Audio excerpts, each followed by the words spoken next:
Morning everybody, Dan Sam here at, where are we? Elsica. No, between Elsica and Hoyland, yeah. So we're on this job here and we're using Dryzone backing plaster. So I thought, because it's a different texture to what you normally use on a backing plaster, I'll set camera up and I'll show you me putting it on. We've already got most of it on. So, well, scratch coat, so you put a scratch coat on first. I'm just finishing this scratch coat off, we've got it mixed up, and I just thought, well, might as well set camera up and you can watch the master in action. Let's set it up there.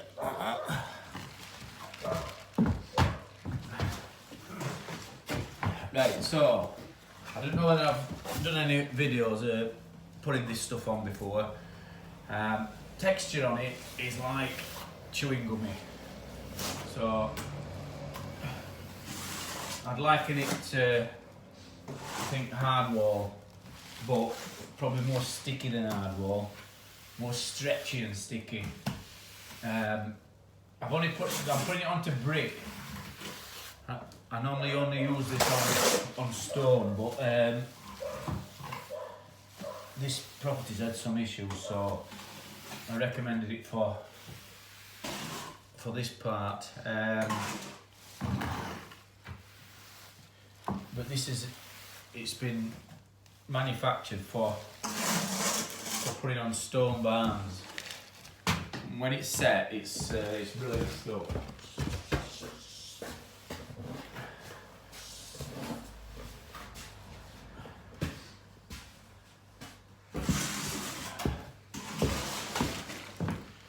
What you're supposed to do is you're supposed to put a tight first coat on, and then you leave it, or you let it take up for an hour or so. So I'll be putting this first coat on and going for a bit of sarnie, and then you put your second coat on top. Now, it's a Safeguard product. And Safeguards fetched a faster version of this art that sets in 4 hours, they said. I'm not a big fan of it. It's a lot denser than this stuff. It's harder to put on, and it's a lot more expensive. But what I have been told to use it for is for filling holes and voids, which is an expensive way to fill holes and voids. There's better ways of doing it. But anyway, it's everybody's preference. I'd like to hear from some people that actually use it for and what they use it for, because I can't really find a use for it.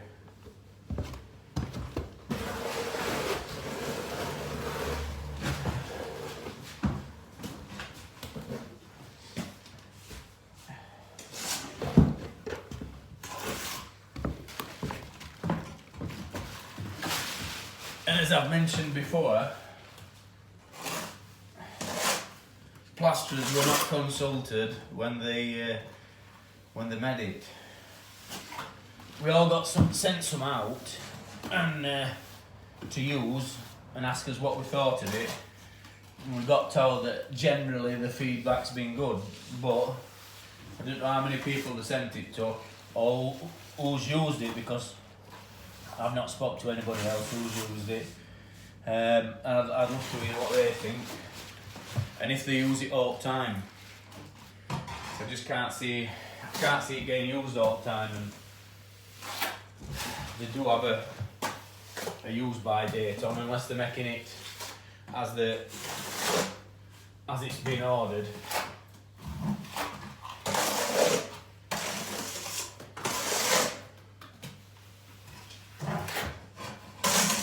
But you can see I mean, other stuff's even messier, but you can see how it, when you go like that on your handboard, you go like that on your handboard, no matter how hard you press on it, it's still gritty. And it gets stuck in between here, all these bits of grit, so you're dropping little bits all over. And me being a clean plasterer, it just absolutely kills me.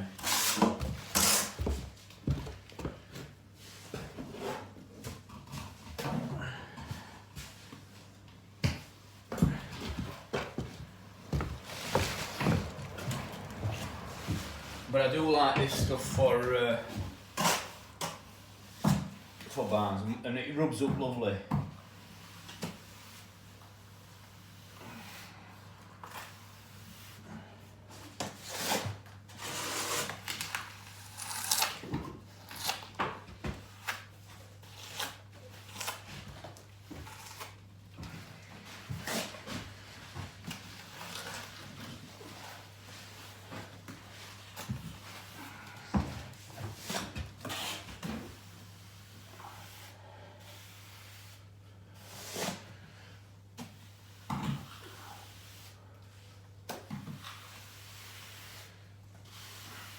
This room has had issues because whoever's damp proofed it before, or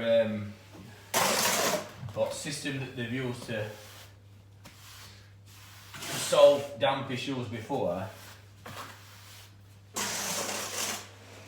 what they did was, and it's what a lot of damp proofers did or does back in there and does now, a lot of I'm saying not professional damp proofers, but they put a waterproofing system on. So this had a tanking slurry put on, and then they put on a thin coat of sand and cement, and it was a thin coat. It was wafer thin, probably because it'll have been sliding down the wall. And then on top of that, they put in some places a thick coat of finish, and in some places limelight. And it was sod to get off. But basically, what they've done is they've stopped or they've slowed water vapour. They've slowed it down going out at fabric. So condensation will forming on all walls. As well as there's cold spots and everything, and this safeguard system will allow water vapour to go through, so it'll allow transfer the water vapour out at property, in at property, and you're not going to get as many issues. Now also, you can see we've added a pacifier vent, so because this room didn't get used, you've got some added ventilation, and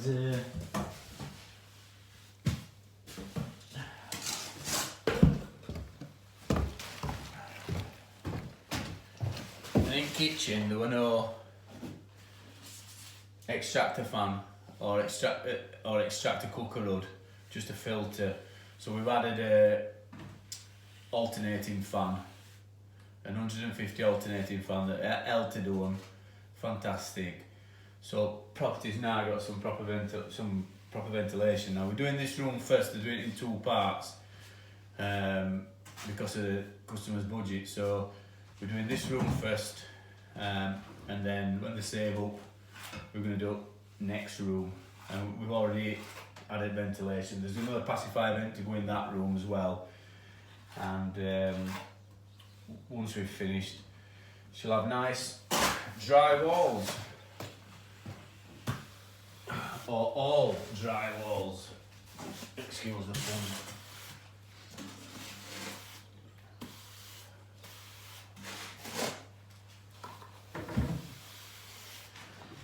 So with this stuff, it's a question of getting your first coat on. Now, how Safeguard tell you to put it on is to put a really thin coat on. Now, as a plasterer, you just You don't do that. You put your standard coat on as a plaster. You won't put a really thin coat on. So I'm putting it on at about 5 mil, something like that. 5-6 mil.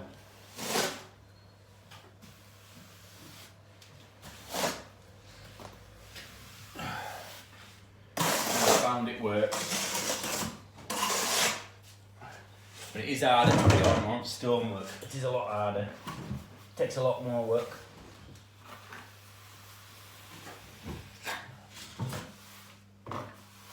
Now, flour, customer's dad is going to take this flour up.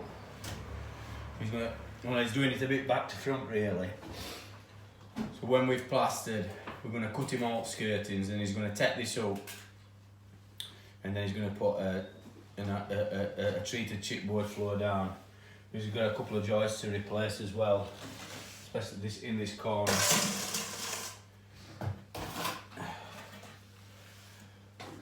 That's mainly all on.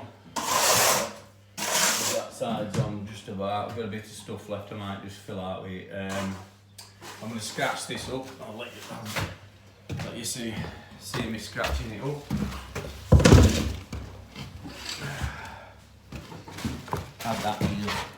Add that ears. So basically it's just a wavy line. And this provides a key fob next coat to sit into.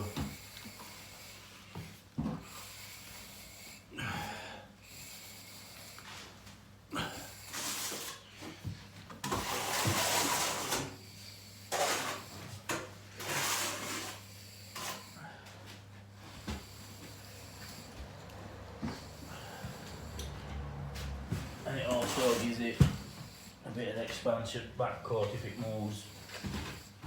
It's normally for sand and cement. I don't think you really need this on this stuff, but for sand and cement, when you put a first coat on sand and cement, it has a tendency to expand and contract due to different things as it's drying, so that'll give it a chance to close up when second coat on. But with sand and cement you would put stronger coat, then go weaker and weaker and weaker. There's two ways of it going weaker, so you can either have a weaker mix, so you can either have a 3-in-1 then a 4-in-1, or you can put a thicker coat on back and then go thinner as you're coming forward, and that should reduce cracking, although you never reduce it altogether, and that's why renders and cementitious work is a bit dodgy, and it used to be used all the time. We try and stay away from it now. Unless it's a lime render. I've got to put that in for all lime render fans, alright, so. And we're not against lime renders. There's a place for them. English heritage and all that.